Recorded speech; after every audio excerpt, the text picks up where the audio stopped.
Bueno, les cuento que hoy, como es Santo Sábado, para nuestras visitas también, que esperaban de pronto hoy comenzar con un seminario de psicología, hoy les voy a hablar un poquito de psicología, pero un poquito de la Biblia también, porque estamos en el Santo Día del Señor. Entonces, tanto este sábado hoy como el próximo sábado va a ser un tema espiritual. ¿Listo? Pero durante toda la semana, los temas todos, bueno, como yo soy cristiana, en algún momento les voy a hablar de Dios, ¿cierto? Pero los temas no van a estar ni basados ni fundamentados en la Biblia, ni les voy a traer una historia de la Biblia, sino que todos van a ser desde el aspecto emocional, desde el aspecto psicológico. Es muy importante que si usted tiene alguna persona en su casa o en el barrio, conoce a alguien que tenga muchos conflictos emocionales, en su familia, alguien que, bueno, yo les voy a ir mencionando algunas cositas a través del tema y usted va a decir, yo tengo esa necesidad, o Julanito de tal, o mi hijo, o mi sobrino, o usted va a ver viendo algunas necesidades que tenemos específicas y entonces va a decir, yo necesito este seminario. ¿Por qué? ¿Y por qué les digo que es tan valioso lo que vamos a hacer en esta semana? Porque cada noche va a ser como si usted viniera a una terapia psicológica. Es como si usted viniera a una cita, una consulta. Cada noche usted va a abrir un panorama completamente diferente y va a entender una cantidad de cosas de hasta por qué usted se viste como se viste. Entonces, es muy importante toda la información que vamos a tener durante esta semana. Por lo tanto, yo les animo para que inviten a muchas personas. En el Expo Salud que se va a tener esta tarde también los inviten, porque va a ser en serio de mucha bendición. A veces nosotros decimos, también como cristianos, no, Dios lo que no le sane a uno, no sé qué, y bueno, yo soy los que me conocen de hace mucho tiempo, Freddy, y algunas, sí, tan linda, yo todos los días le mando los mensajitos, y hay muchas personas aquí que me conocen hace mucho tiempo, saben que yo soy muy conservadora, y que siempre he sido muy entregada a Dios, y que siempre sé que Dios puede cambiar cualquier realidad, pero la Biblia nos habla de tres partes de nuestra vida. Cuando habla acerca del ministerio de Jesús, dice Jesús que Él vino para que nosotros tuviéramos sanidad de espíritu, alma y cuerpo. Y a veces nosotros pensamos que espíritu es lo mismo que alma. Y resulta que no es así. Y como adventistas, a veces nosotros nos pasamos toda la vida enseñando acerca de la reforma pro salud. Y ahí estamos cuidando el cuerpo. Tenemos que comer sano para prevenir las enfermedades, no sé qué. Y bueno, ahí está lo sano. Y predicamos lo espiritual y sanamos la parte espiritual. Pero ¿qué pasa con la parte psicológica? Y saben, mira, yo he trabajado en muchos lugares, inclusive con el bienestar familiar. Y en uno de los trabajos que hice una vez en los Llanos Orientales, conocí a una jovencita que era súper consagrada, muy consagrada y trabajadora, laboriosa, pero esa muchacha nunca sonreía. Y comenzamos a hacer un trabajo con ella y era una mujer que dependía completamente de Dios, pero que había algo en su vida que no estaba bien. Cuando hicimos terapia con ella tenía una historia de los grupos armados, de que el papá había muerto y ella tenía un problema con las serpientes y todo eso, pero era porque en la misma escena del crimen ella había tenido unos impactos mentales con la serpiente, con el asesinato del papá. El cuento fue que ella pudo recuperarse y ya ahora es una persona que no solamente es muy consagrada, sino que ahora lo exterioriza. Ahora tiene un contacto diferente con las personas. Entonces no lo echen en saco roto. Otro concepto equivocado que tenemos es que a veces nosotros pensamos que vamos al psicólogo o que vamos al psiquiatra porque estamos locos. Y también es equivocado. ¿Por qué es equivocado? Porque resulta que el cerebro mío es un órgano. Y cuando yo me enfermo del corazón, yo voy donde qué doctor, donde el cardiólogo. Y si me rompo un hueso, voy donde él, ortopedista. Eso, muy bien, ustedes saben mucho de todos los médicos. ¿Y qué pasa con el psicólogo? No, es que ese es para los locos. O el psiquiatra, y si me manda medicamento, peor. les tengo que decir que muchas veces usted va a tener que ser medicado. O por una temporada, o si el problema es congénito, tiene que ser medicado por siempre. Y no quiere decir que usted esté loco. Yo sé que a veces los medicamentos son complicados al principio cuando los empezamos a tomar. Los que ya han ido a alguna cita psiquiátrica saben. Y muchas veces se rinden a los 8 días. Dicen, ay no, es que me da mucho mareo. Pero si usted pasa los 15, 20 días y se adapta al medicamento, usted tiene una vida completamente plena y feliz. Entonces, ¿cuál es la realidad? La realidad es que su cerebro es un órgano igualito que el corazón, igualito que el hígado, igualito que el riñón, igualito que el páncreas. Y si se daña, a veces a usted le va a tocar tomar medicamento. Pero en la mayoría de los casos, no. En la mayoría de los casos es solamente que usted se entere en qué momento de su vida se le dañaron sus emociones, usted comenzó a tener miedo, usted comenzó a sentirse solo. ¿Por qué mis relaciones sentimentales no progresan? ¿Por qué no me caso? ¿Por qué siempre me consigo la misma clase de hombres o la misma clase de mujeres? ¿Por qué fracaso en el trabajo? ¿Por qué me echan de todos los trabajos? ¿Por qué por más que quiera no sé qué? Y usted se hace un poco de preguntas. ¿Y por qué no puedo? Y es como si usted estuviera amarrado, como si estuviera bloqueado. ¿Y por qué todos son tan injustos conmigo? Y si yo doy tanto, ¿por qué me tratan así? ¿Y por qué me dicen que no sirvo para nada? Lo mismo que me decía mi mamá de que yo no sirvo para nada y que no sé qué y que nadie me quiere, es lo mismo que me dice hoy en día mi esposo o mis hijos. ¿Por qué me pasa eso? Bueno, si usted quiere que toda esa situación cambie, vea, yo se los digo con el corazón y con mucho amor, esta semana es un regalo para usted de parte de Dios, porque usted va a entender por qué le pasan todas esas cosas, en qué momento se lastimó, en qué momento se fracturó. Vamos a ver algunas noches, por eso no se las deben perder ningún día, porque van a haber algunas noches que vamos a hacer terapia. Yo les voy a hacer una terapia. Vamos a tratar de proyectarnos al lugar de la infancia o de la vida en el que nos dañamos para que podamos sanar muchas cosas. Yo sé que al finalizar de la semana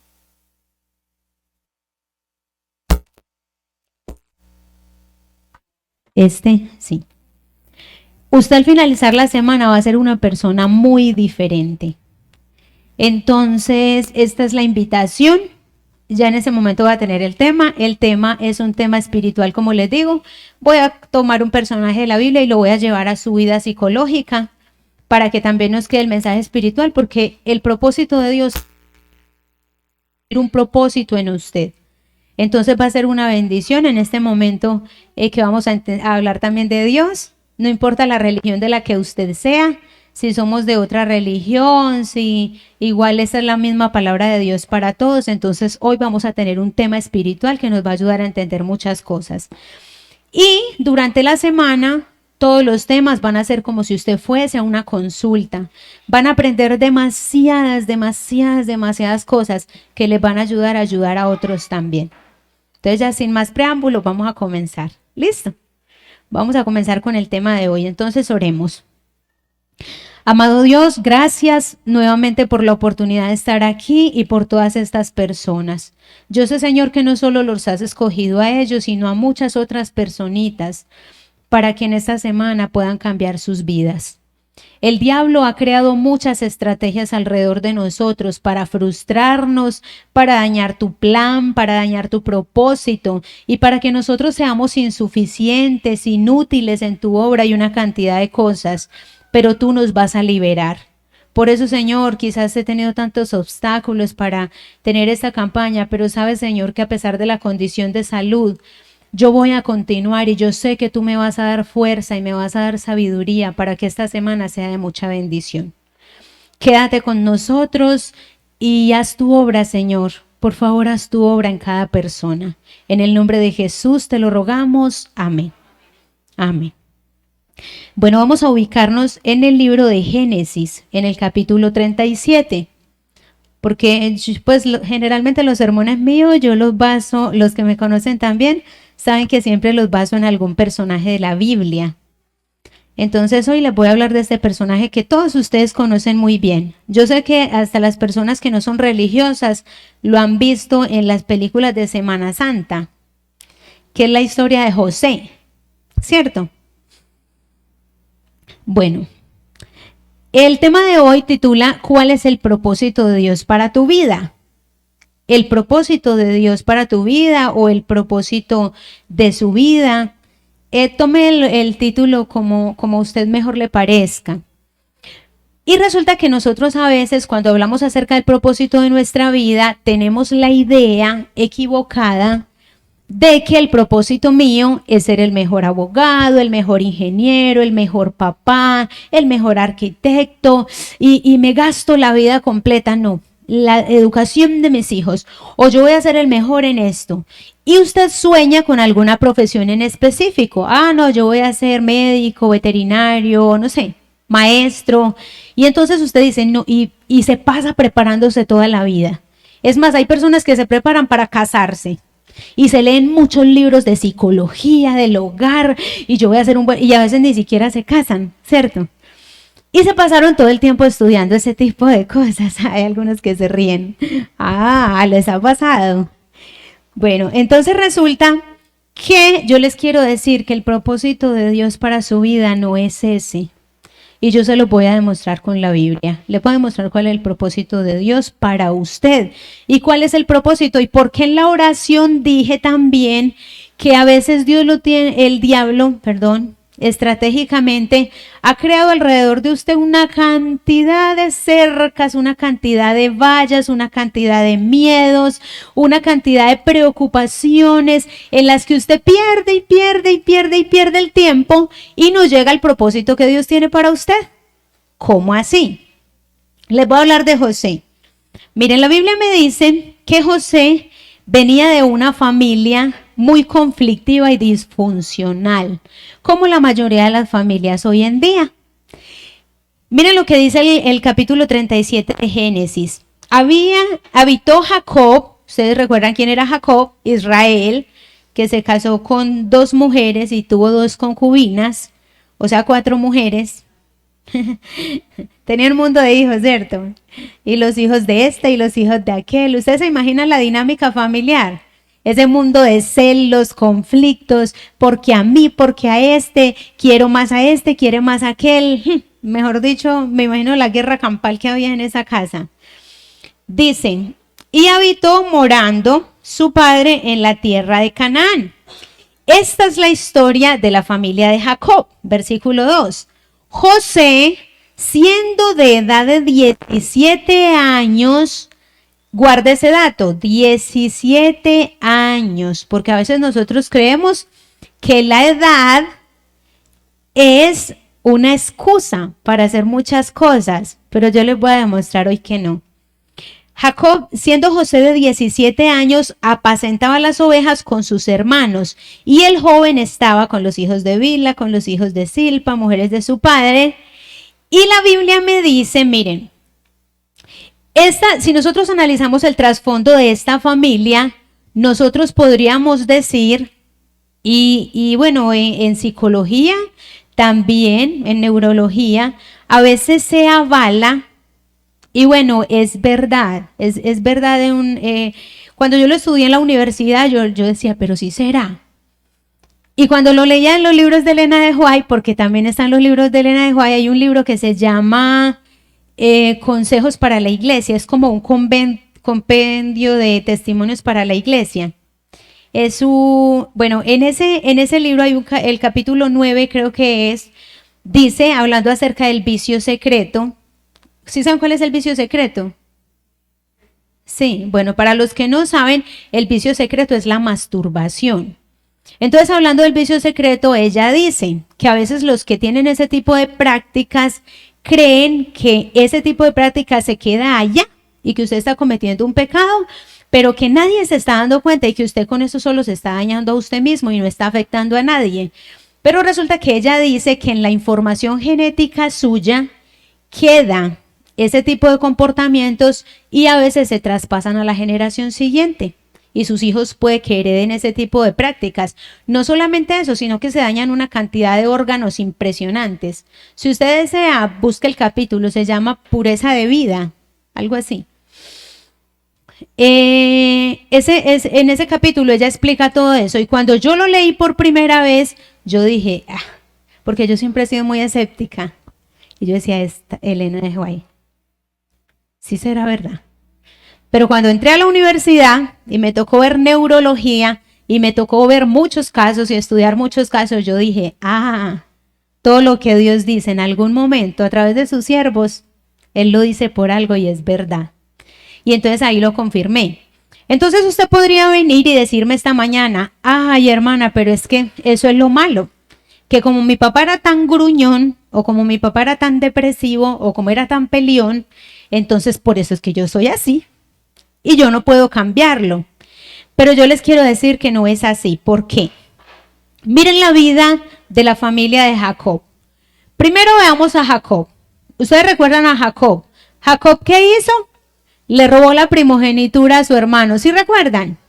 Engañó al papá, fue y se vistió de Esaú, se puso vellos postizos y todo eso porque el papá estaba cieguito para que le diera la bendición. Hizo una cantidad de trampas y aparte de eso tenía 4 esposas. Entonces Jacob no solamente era mentiroso, ladrón, sino que aparte de eso nosotros podríamos ser que era usurpador, sino que era promiscuo, ¿cierto? Entonces José pudo haber dicho, mi papá es ladrón, yo voy a ser ladrón, o mi papá es promiscuo, yo voy a ser promiscuo, ¿cierto? Pero bueno, no, él heredó las cosas buenas de su abuelo y por eso no salió así. ¿Quién era Labán? Era el abuelo. ¿Quién era Labán? ¿Y qué hacía Labán? Labán era peor que Jacob, ¿cierto? Lo robó, lo engañó, lo puso a trabajar 14 años gratis por él y después otros 7 para poderlo dejar ir. En total, ¿cuántos años trabajó para Labán? 21 para poderse llevar las esposas que tenía y los hijos. Primero 14 por una sola esposa que se la cambiaron por otra. Y después 7 para que lo pudiera dejar ir, para que pudiera llevar alguito de platica. Imagínense. Entonces, no salió al abuelo. No, tampoco. No, pero salió a la mamá. ¿Ustedes saben qué dice acerca de Raquel? ¿Saben qué dice? Dice que Raquel cuando iba huyendo de su papá, se llevó los ídolos, bien. Se llevó los ídolos y los guardó por ahí debajo de un hueco. Y se sentó ahí. Y cuando el papá llegó a buscar los ídolos, le dijo, ay, es que estoy en el día de la costumbre de las mujeres y no me puedo parar. Y el papá no la hizo parar. Y le robó al papá. Entonces, ¿qué podríamos decir? No. Yo tengo donde ser lo que yo soy. Y saben, miren, en esta dinámica familiar tan complicada que a veces nosotros creemos que traemos patrones generacionales de maltrato, de abuso, de que me dijeron tú no sirves para nada, de una cantidad de conflictos, nosotros decimos yo por eso es que actúo así. Ay Señor, yo lo siento, pero es que vea todo lo que me han maltratado a mí, todo lo que me han hecho, yo cómo voy a actuar diferente. Resulta que este personaje no era mejor. A veces nosotros satanizamos a los hermanos de José y decimos, ay no, qué villanos con ese pobre José.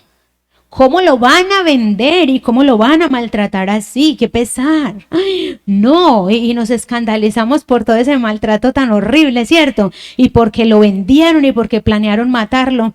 Pero imagínense esta dinámica familiar. Vean lo que dice la Biblia en el versículo que leímos. Dice, e informaba José a su padre la mala fama de ellos. O sea que en otras palabras, José era ¿qué? Todas esas.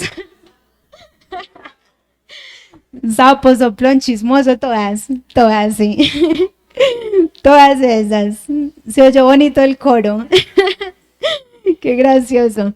Bueno, y amaba a Israel a José, más que a todos sus hijos, porque lo había tenido en su vejez, y le hizo una túnica de diversos colores para acabar de ajustar, que eran las vestiduras de los reyes. Entonces no solamente, y miren, ustedes no saben el daño que se hace. Yo les dije, a medida que pasemos el sermón, ustedes van a ver un poco de factores en los que a veces fallamos. No hay daño más grande que usted le pueda hacer a un hijo que cuando usted tiene preferencias en el hogar. Y a veces nosotros venimos de hogares en los que fueron así. Mi mamá me prefería más o prefería más a mi hermanito y por eso es que mi hermano me odia, por eso es que mi hermana me odia. Y resulta que, claro, le hicieron una túnica de colores, el bien consentido, porque era todo malcriadito él y todo pone quejas, ¿cierto? Miren, otra cosa que les quiero decir yo, es que siempre que usted esté pasando por alguna dificultad, no es gratis. Y eso se los tengo que decir con mucho amor y sin anestesia. Todo lo que usted esté enfrentando es con el único propósito de que usted pula alguna área de su vida. Porque Dios lo ama tanto a usted que lo quiere ver en la tierra nueva y en la eternidad. Y a veces nosotros nos quejamos y nosotros decimos, ay, pobre José, todo lo que le tocó. Y cuando hablamos de Job también. Qué lástima que esta semana no vamos a hablar de Job. Pero hay tanto que hablar de Job. Pero miren, cuando hablamos de José, nosotros decimos lo mismito que decimos de Job. Ay, no, pobre José, vea, Dios lo utilizó para poder salvar el pueblo y para poder cuidar la nación, sosteniéndolos económicamente y librándolos de la hambruna que venía. Ay, no, y todo lo que le tocó a ese pobre muchacho para poder llegar a ser gobernador. Y decimos una cantidad de cosas así. Siempre culpando a Dios, porque nosotros siempre queremos culpar a Dios. Pero la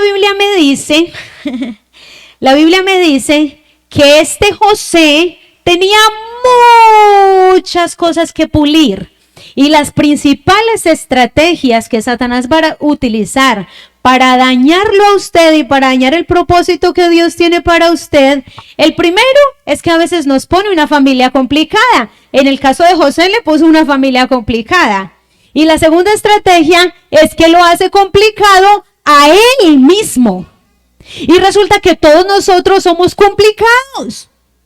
Y tenemos una cantidad de defectos de carácter y una cantidad de cosas con las que luchamos. A veces porque me consintieron mucho, otras veces porque me abandonaron mucho. Y resulta que eso me crea una cantidad de cosas que yo tengo que sanar. Y que las tengo que sanar con la ayuda de Dios y que Dios va a permitir procesos en mi vida para que yo las vaya purificando. ¿Qué me dice la Biblia? La Biblia dice, y amaba, versículo 4. Y viendo los hermanos que su padre lo amaba más que a todos los hermanos, le aborrecían y no podían hablarle pacíficamente. Si en algún momento a usted le han dicho, eres un tales y por cuales, no sirves para nada, no sé para qué viniste a este mundo. Mire, me tocó trabajar con una muchacha que sufría mucho, porque un día, en muchas ocasiones, la mamá le dijo, el día que tú naciste, debió haberse abierto la tierra y te debió haber tragado. Maldigo la hora en que te parí. Eres un ser maligno que naciste para hacerle daño a la humanidad. Y yo no sé qué le habrán dicho a usted, que es un mal padre, que es una mala madre, que se equivocó, porque es que aparte somos humanos. Y yo no sé qué le han dicho a usted, cómo lo han lastimado, cómo lo han dañado. Pero la Biblia me dice que José no era ajeno a esto, porque los hermanos no podían hablarle pacíficamente. Y como les digo, nosotros a veces satanizamos a los hermanos de José, malvados. Pero no vemos la dinámica familiar. Imagínense que estamos en una familia paisa y hacemos la reunión familiar. Es sábado, que no falten los frijoles. Y entonces resulta que no alcanzamos a hacer la carne vegetariana. Entonces resulta que vamos a servir para Rubén arrocito con frijoles y huevo. Para Simeón arrocito, frijoles y huevo. Para Leví arrocito, frijoles y huevo. Para José, ay no, José no, que no coma huevo, se le dañan los dientecitos. No, a José démosle pollito. Imagínese usted conviviendo en un lugar así. Es imposible que usted llegue a amar a una persona así y aparte poniendo quejas.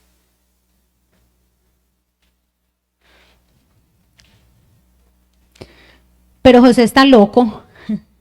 Porque ¿saben qué me dice la Biblia? Que este José tuvo unos sueños. Y él tuvo unos sueños porque Dios se los reveló. Pero José está loco porque sabía que todos lo odiaban. Y va y le cuenta los sueños a los hermanos. Y les dice, vea, yo soñé. En otras palabras, ustedes conocen la historia, se los voy a resumir. En otras palabras, yo soñé que algún día todos ustedes se van a postrar ante mí y me van a adorar. Colorín colorado, este cuento se ha acabado. Imagínense la dinámica familiar. ¿Y saben lo que dice la Biblia? Le respondieron sus hermanos, versículo 8, ¿reinarás tú sobre nosotros o señorearás sobre nosotros? Y le aborrecieron aún más a causa de sus palabras. ¿Saben qué me dice la Biblia? La Biblia dice que esa no fue la única estrategia del diablo, sino que el diablo planeó matar a José. Porque cuando Dios le reveló ese sueño, Satanás sabía que Dios tenía un propósito con él. Y cuando Satanás se entera de que Dios tiene un propósito contigo, él va a querer hacerte mucho daño. Y después lo llevó. Y la Biblia me dice que los hermanos estaban planeando hasta matarlo, hasta asesinarlo. Versículo 24. No, pero es que no le voy a leer un versículo antes. Es muy gracioso. Versículo 14. E Israel, los hermanos se habían ido al campo. E Israel le dijo, ve ahora y mira cómo están tus hermanos y cómo están las ovejas y tráeme la respuesta. O sea, vaya con el chisme y me lo trae. ¿Cierto? Digamos pasito para que no se oiga feo. Y claro, José ni corto ni perezoso, hacer lo que más le gustaba hacer. Versículo 18, cuando ellos lo vieron de lejos, antes que llegara cerca de ellos, conspiraron contra él para matarle. Pero no era el plan de los hermanos, era el plan del diablo, porque él quiere acabar contigo. Versículo 24, y le tomaron y le echaron en la cisterna, pero... Y los peros de Dios son hermosos porque dice que ellos lo querían ahogar, pero la cisterna estaba vacía y no había en ella agua. Y entonces los hermanos de José dicen, ahora sí, nos metimos en un peor problema. Quedó vivo. ¿Cómo hacemos para llevárselo a mi papá? Le va a decir. Y fijo que le iba a decir. Fijo que le iba a decir. Entonces dice, ¿ahora qué hacemos con él? Y ustedes ya conocen el resto de la historia, lo vendieron como esclavo. Y esa es la tercera estrategia de Satanás para usted. Cuando él no puede matarlo con todos los traumas complejos y cosas que usted carga, lo va a llevar a Egipto. Imagínese un muchacho de 17 años que hoy en día... usted le pregunta a un muchacho de 17 años, ¿qué quiere hacer? ¿Cuál es el propósito? ¿Qué quiere estudiar? Y si le contesta, lo va a pensar mucho. Porque no saben. ¿Saben por qué? Porque Satanás también ha creado estrategias para ellos. Y esas estrategias son el internet, una cantidad de cosas que son herramientas muy valiosas, pero... que utilizadas por ese ser tan maligno, dañan muchas cosas en nosotros, crean dependencias, ansiedad. Ustedes no saben cómo se daña la corteza cerebral y prefrontal cuando los muchachos ven pornografía o los adultos ven pornografía. Todo eso lo vamos a estudiar esta semana. Porque el tiempo es muy limitado, pero yo voy a tratar de hablarles un poquito de todo, para que veamos por qué a veces tenemos adicciones y cómo podríamos vencerlas. Entonces, mire lo que me dice la Biblia. La Biblia dice que lo lleva a Egipto y a veces hace eso con usted. Ay, como nadie me quiere, entonces me drogo. Como mi familia no sé qué, hay ausentes y me dejan solo y no me quieren y no me apoyan y no sé qué, entonces me emborracho. Entonces me voy a consumir marihuana, entonces hago una cantidad de cosas, o simplemente como no voy a tomar nada de eso porque yo soy cristiano, entonces me deprimo y a veces me deprimo tanto que inclusive atento contra mi vida o no lo hago porque es pecado. Dios nunca me perdonaría que yo me suicide. Pero todo el tiempo estoy pensando, o inclusive estoy de rodillas diciéndole a Dios, Señor, quítame la vida, ¿para qué me la diste? Y yo les tengo una buena noticia. ¿Saben cuál es la buena noticia? Que muchos personajes de la Biblia desearon también morirse. Pero Dios sanó esas heridas. Y ellos alcanzaron la victoria y usted también la puede alcanzar. ¿Saben lo que me dice la Biblia? Que este muchacho de 17 años se va para Egipto. Pero ¿saben qué dice la Biblia? La Biblia dice que cuando él iba avanzando hacia Egipto, y eso lo dice Patriarcas y Profetas, en la página 216. Dice que cuando José iba avanzando hacia Egipto, cada vez que caminaba hacia Egipto, proponía en su corazón que iba a estar de parte de Dios y que no lo iba a dañar en nada, que no iba a lastimar el corazón de Dios. ¿Y saben qué les quiero decir con esto? Les quiero decir que hay algo muy importante que nosotros no deberíamos dejar que falte en nuestra familia. ¿Y saben qué es? El culto familiar. Porque esta familia tenía una cantidad de problemas, conflictos, peleas, pero Jacob cada día en la mañana y en la noche reunía a sus hijos y les enseñaba acerca de Dios, y eso fue lo que hizo la diferencia en la vida de este muchacho que tenía traumas, que tenía complejos, que tenía una cantidad de cosas, que no podía avanzar, que ni en sueños se hubiera imaginado que iba a ser el gobernador de Egipto y de casi toda la tierra.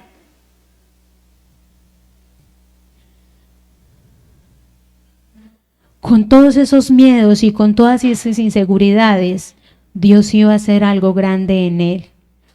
Y con todos los miedos y las inseguridades que tú tienes, Dios quiere hacer cosas lindas y grandes en ti. ¿Saben qué me dice la Biblia? La Biblia dice que llegó a la casa de Potifar. Y la Biblia dice que como él comprometió su corazón con Dios, Dios bendecía a José en todo lo que hacía. En todo lo que hacía. Y todo prosperaba en su mano. Y miren lo que dice el versículo 39. Mas Jehová estaba con José, y fue un varón próspero, y estaba en la casa de su amo egipcio. Pero, como Satanás no descansa, él no lo va a llevar nada más a usted a Egipto, sino que le va a poner tentaciones y cadenas que lo puedan destruir. Versículo 7. Aconteció después de esto que la mujer de su amo puso los ojos en José. Y dice que era una mujer hermosa. Y saben, cuando el pecado llega a su vida para destruirlo y para dañarlo, porque a veces resulta que no fue que me marcó o que me traumó alguien que me maltrató en la infancia, o lo que yo vi, los conflictos de mis papás, la separación de mis papás, no sé qué, sino que a veces fui yo solito, que como me equivoqué, como me dañé yo solito, como cometí una equivocación, entonces ya no me perdono. Entonces, como yo ya no me perdono, a veces yo mismo me flagelo y yo mismo me hago daño.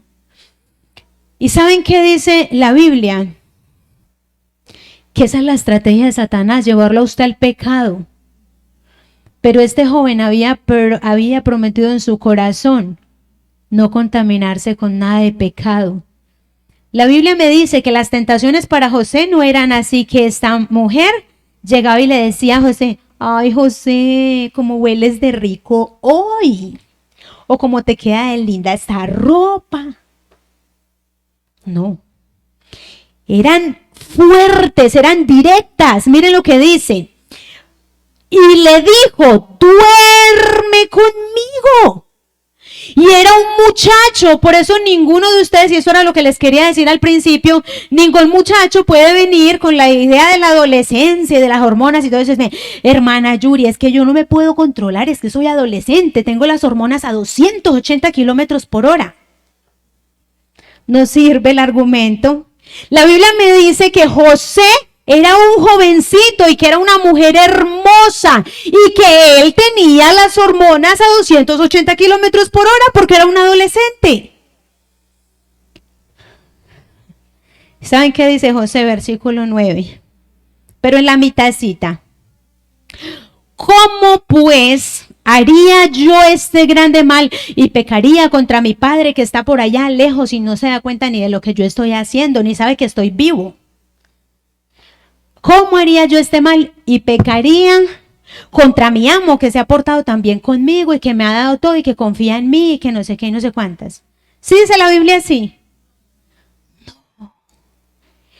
Dice, y pecaría yo contra Dios. Y eso es lo que hace la diferencia en la vida de las personas. Eso es lo que hace que a veces cuando usted puede robar, se mantenga íntegro donde nadie lo está viendo. Porque usted sabe que Dios lo está mirando todo el tiempo y que Dios tiene cosas lindas para usted y que Dios tiene planes para usted. Y mira lo que dice el versículo 10, ella no se rendía, hablando ella a José cada día y no escuchándola a él para acostarse al lado de ella para estar con ella, cada día, hasta que Satanás no se quedó tranquilo y lo llevó a una cárcel. Y mi pregunta es, ¿cuál es la cárcel en donde estás? ¿Será la depresión?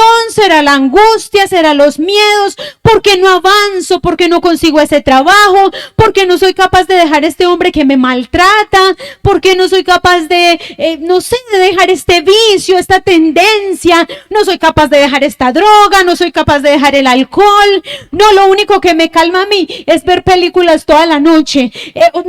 Yo no sé en qué estás encerrado. No puedes ver más allá, no hay futuro, hay miedo, hay angustia, hay tristeza. Señor, yo no quiero vivir, yo no sé cuál es la cárcel donde estás. Pero cualquiera sea la cárcel donde estás, yo te tengo que decir que un día Dios, por medio de una estrategia, no había nadie que fuera por José. No tenía un familiar, no tenía un conocido, no tenía a nadie.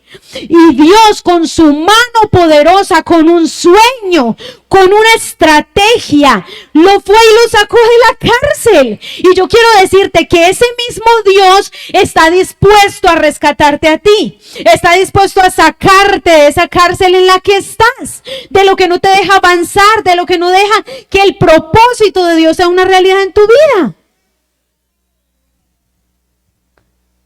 Él quiere hacer algo grande en ti. Y yo se los digo porque Él lo ha hecho en mí. Ustedes no se imaginan las batallas que yo he tenido que enfrentar. Fuertes. Pero después de que usted las pasa, y cosas que usted no pensaba que iban a pasar en su vida. Y usted dice, y usted mira para atrás y dice, ay, hace años yo como me quejaba por tal cosa, y a uno hasta le da pena y risa. ¿Qué me dice la Biblia para terminar? Con esto voy a terminar. Hay 3 características para que usted sepa cuál es el propósito de Dios para su vida. Y se las voy a leer. La Biblia me dice, capítulo 41 de Génesis, versículo 14. Entonces Faraón, ya José había sufrido mucho, habían pasado muchos años. El resumen de la historia. Entonces Faraón envió y llamó a José y lo sacaron apresuradamente de la cárcel y se afeitó y mudó sus vestidos y vino a Faraón. ¿Qué significan en la Biblia las vestiduras? Muy bien. En el caso de Cristo, que es nuestra justicia, sí. Así dice, es más, dice la profecía del sacerdote Josué, que estaba delante del altar y resulta que, claro, estaba delante del altar y entonces ahí estaba Satanás acusándolo y vino el ángel y lo vistió con unas vestiduras limpias, que es la justicia de Cristo. Pero miren, esa justicia de Cristo, tenemos que estudiar eso. Solo que esta semana no vamos a poder, porque no nos alcanza el tiempo. Y ese es otro tema, porque ese sí es doctrinal. Pero lo que estaba cambiando, miren, lo que estaba ahí delante del altar en el sacerdote Josué, se lo voy a explicar. No pensaba explicárselo, pero se lo voy a explicar, porque la respuesta fue la mayoría de las personas. Estaba Josué. Y resulta que él estaba con unas vestiduras indignas.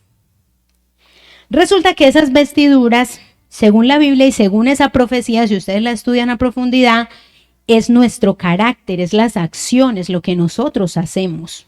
Es nuestro carácter. Y por eso viene el ángel y le quita las vestiduras y le pone otras vestiduras diferentes, que son las blanquitas, las de Jesucristo. Por eso cuando nosotros nos preguntan, ¿qué son las vestiduras? La justicia de Cristo, amén, sí son. Pero son las vestiduras blancas, la justicia de Jesucristo. Pero si yo no tengo unas vestiduras, y eso lo dice Apocalipsis, si yo no tengo unas vestiduras blancas, entonces no puede ser la justicia de Cristo. Es otro tipo de vestiduras, o sea, las mías, que son sucias, mi justicia propia, que es mi pecado, que es mi indignidad, que son mis equivocaciones. Eso dice la Biblia. Entonces, cuando aquí la Biblia me está diciendo que sacaron a José y que mudó sus vestidos, en otras palabras, eso lo dice Patriarcas y Profetas, dice que cuando José salió de la cárcel tenía un carácter completamente santificado. Ya no era más llorón, ya no era más pone quejas, ya no. Todo ese proceso que había vivido le había servido para pulir su carácter. Y amén, porque ese era el momento oportuno para que fuera gobernador de Egipto. ¿Y saben lo que me dice la Biblia? Versículo 38. 3 características para que usted sepa que el propósito de Dios se está cumpliendo en su vida. Si todavía no tiene esas 3, siéntese, arrodíllese y hable con Dios y dígale, Dios, ¿cuál es? Es más, usted en esta semana va a entender muchas cosas y yo sé que se va a sanar de muchas. Al finalizar la semana usted va a ser una persona diferente. Miren lo que dice. Le dijo Faraón a sus siervos, ¿acaso hallaremos a otro hombre como este en quien el Espíritu de Dios esté? Primera característica. La primera característica es que donde usted vaya, la gente le va a atribuir a todo lo que usted haga que no es usted, sino que es Dios actuando en su vida. Qué lindo, ¿cierto? Miren lo que dice. Y le dijo Faraón, versículo 39, a José, puesto que Dios te ha hecho saber todo esto, no hay entendido ni sabio como tú. Tú estarás sobre toda mi casa y por tu palabra se gobernará mi pueblo. Solamente en el trono seré yo mayor que tú. Segunda característica, Dios te va a hacer grande. Dios quiere que seamos cabeza y no cola. El mejor de tu trabajo, el mejor de tu hogar, el mejor de tu familia, el mejor en todo. Pero el mejor que la gente ve y dice, es porque Dios habita en él. ¿Y saben cuál es la tercera? Dios utilizó este cambio en la vida de José para cambiar la vida de muchas personas, porque no solo salvó del hambre a Egipto, sino que salvó de hambre a toda la tierra. La Biblia dice que venían de todas las naciones, inclusive la familia de él, desde Canaán, vino a salvarse con lo que Dios estaba haciendo en su vida. Entonces, ¿cuáles son las tres características? Dios te va a hacer grande, pero con esa grandeza tienes que ayudar a otro, porque si tú eres el mejor en tu trabajo, el mejor en lo que haces, pero no tocas la vida de los demás, no sirves, no amas, no extiendes, no cambias, no impresionas la vida, no haces que la realidad de otros sea diferente, no es el propósito de Dios en tu vida. Que seas grande, que seas una bendición para los demás y que cuando la gente te vea, glorifique el nombre de Dios y diga, es que el Espíritu de Dios habita en él. Y entonces ustedes me dirían, hermana, ¿y qué hago entonces con todo esto que estoy cargando? O con esta cárcel en la que me metí, o me metió el diablo, o como usted lo quiera decir, porque a veces le echamos la culpa de todo al diablo, pero no, a veces yo me metí solito. Para eso es esta campaña, para que usted pueda sanar muchas cosas, para que usted se quite un poquito de peso encima, porque a veces esa es la estrategia del diablo. El diablo sabe que usted es un buen predicador, o que es buena para dar estudios bíblicos, o que es bueno para cantar, pero lo mete en un lío familiar o en una depresión porque nadie me quiere, porque no me sale bien, porque no me he casado, porque hay un cerro, porque Dios no me da hijos, porque no sé. Y lo mete a usted ahí en un rollo y usted se la cree toda. Ay, sí, estoy sufriendo tanto. Y llora, y créanme, hay mucha gente que se quita la vida. Por eso es que a veces vemos dentro de la misma iglesia líderes religiosos, pastores y de todo que se matan. Y uno dice, ay, ¿cómo pudo sirviéndole al Señor? No culpen a nadie por eso, porque yo sé que muchos lo han experimentado. Porque es la estrategia del diablo, meterlos en una cárcel chiquitica para que no se cumpla el propósito de Dios en su vida. Dios quiere hacerte grande, quiere que seas de bendición para otros y quiere que cuando la gente te vea no digan, ay, a esos cristianos sí les pasan cosas, ay no. Por eso es que yo me quedo donde estoy. Sino que ya la gente te va a mirar y va a decir, tenemos que ser luz, no podemos seguir avergonzando a Dios. No podemos seguir avergonzando el Evangelio. Tenemos que ser de esas personas que cuando la gente nos diga, uff, y le vinieron problemas, y se equivocó, y la embarró en colombiano. Y mire dónde ha llegado. Y mire cómo resplandece. Y mire las bendiciones en su vida. Y mire cómo Dios le dio por fin lo que tanto esperaba.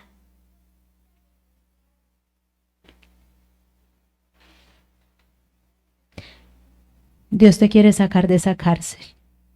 Tenemos que ir a Dios indiscutiblemente. Tenemos que sanarnos. Esta semana le va a ayudar a sanarse de muchas cosas. Va a ser muy productiva. Pero si usted no incluye el ingrediente de Dios en su vida, porque yo esta semana no les voy a hablar de religión.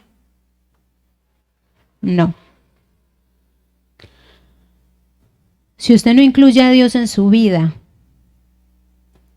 puede que se libere de muchas cosas, pero puede que otras cosas malas se siembren en su corazón.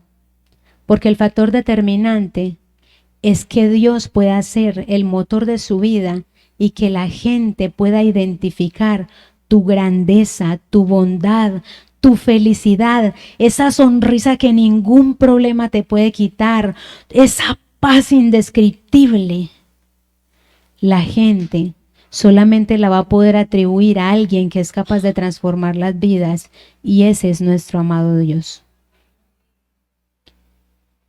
Espero que inviten a muchas personas porque esta semana va a ser una semana de muchas victorias. Que Dios los bendiga a todos. Vamos a orar. Oremos.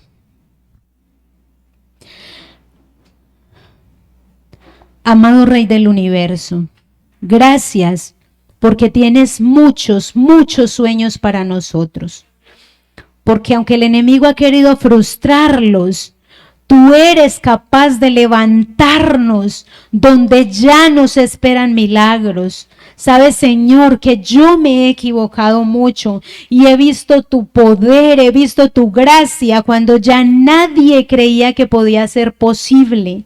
Y has hecho cosas hermosas en mi vida. Esta semana yo les voy a contar muchas cosas a ellos. Permite, Señor, que en tu sabiduría cada noche sea una victoria, cada noche hayan personas sanas mental y espiritualmente y ya no hayan más lágrimas, ya no haya más frustración, ya no hayan más cosas, porque sabemos que tenemos un Dios que pelea por nosotros, que tiene un plan para nuestra vida y que nos dará la victoria en todas las cosas. Quédate con nosotros y escúchanos, Dios, te necesitamos. Quédate en este lugar y trae las personas que sabes que necesitan de estas conferencias. Son demasiados, Señor. Tráelos, por favor, para que el diablo ya no siga lastimándolos y no los conduzca a la muerte. Te invitamos, Señor, y te rogamos todo esto en los méritos de nuestro Salvador Jesucristo. Amén.